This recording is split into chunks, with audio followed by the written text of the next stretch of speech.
Vestiges of its cattle grazing years haunt the landscape here.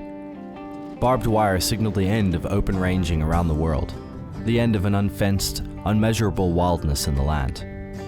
Arnhem Land is quickly regaining its lushness, its unrestrained, primitive feel.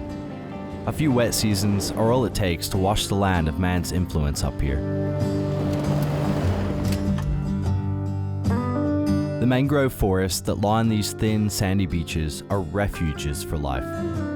At high tide, mud crabs and fish swim between the tangled roots. When the tide recedes, though, there is still life and tucker to be found here. What do you call these, Shane? They're called long bums. Long bum. Long bum, yeah. That's because they've got a long bum. That makes sense. So they're like a snail and they've got a long bum, and yeah, they're lovely to eat. I'm just going to chuck them on the fire a bit later on and we'll have a taste. All right, so we head out into the mangroves and see if we can find some more. Let's get some more. The trick with finding long bums is getting the live ones. They have a nice purple lip on the inside of the shell and a bit of weight to them when you pick them up. Shane, do you reckon we got a feed here, mate? Yeah, that's plenty. So they're going to be good, eh? They'll be good. You'll be coming back getting another bucket. There's something primal about spending all day getting a feed off the land. It can't be an accident that something mankind has been doing since the dawn of time is going to feel right, even this far from that distant dawn. Next up for the menu for tonight's big seafood cook-up is hopefully mud crabs. So Shane's gonna take us out into the shallows here on the beach, look out for salties, and hopefully spear a few muddies. Is that a turtle or that's a shark? Shark. At this point, about 3 black-tip reef sharks and shovel noses have already swam between my legs. It's pretty sketchy out here between saltwater crocodiles, seen a few stingrays, a couple of sharks swimming around as well. I feel like it's eat or be eaten out here. It's definitely not your average fishing trip. I feel as vulnerable as anything out here does. So we're waiting for the mud crabs to basically come up into the creek out of the ocean. Hopefully we'll catch them on their little migration just as the water gets deep enough that they won't get eaten by the birds. Good little snap. Hit him, hit him. You have to have incredibly sharp eyes and laser reflexes to nail a muddy out here. We got a couple of muddies, but this tide's rising quick, so we're gonna head back in and fish this creek because this run in is gonna be perfect for some barra, maybe some jacks. Hopefully. Maybe trevally off the beach even. Hopefully.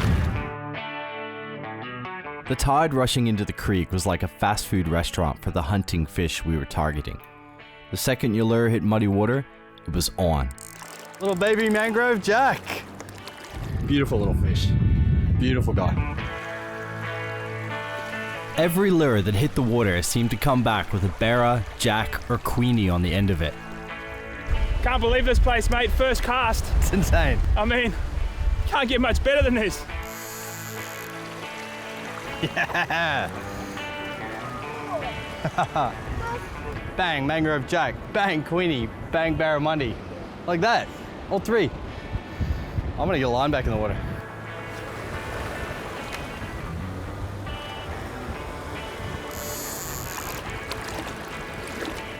Whoa. That is a big old fat bream. I literally just threw this in. This place, we've got queenies, barra, mangrove jack, bream, mullet jumping up and down the river. I've never seen a creek this alive, ever. Oh yeah! I told ya! This is unbelievable. I don't think I've ever fished anywhere this on.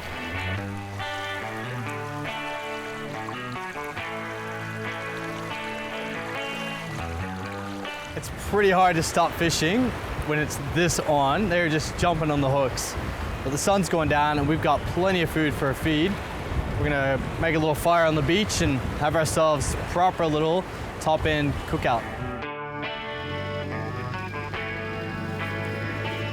On the way to camp, I was chatting to Shane and his boy about how to cook up everything we caught during the day. And I wanted to try to do things the old-fashioned way if we could. So we got to camp and set up some coals for cooking our catch. And Shaney boy buried the long bums in some coals until they whistled and popped. First ingredient in our little seafood buffet is a long bum, saltwater snail. I'm not really sure, how do I get the meat out of this, Shani? All right, pretty much all you do is just hit around there until you get to the slug. I'm eating slugs now. Yeah. Oh wow, okay. This is getting better and better. We've got a tree here and a hammer. So let's see what happens, eh? And you just pull them out, eh? And yeah, you just pull that black bit until they come straight up. Oh, look at that. That's the slug. And we eat that. Yep.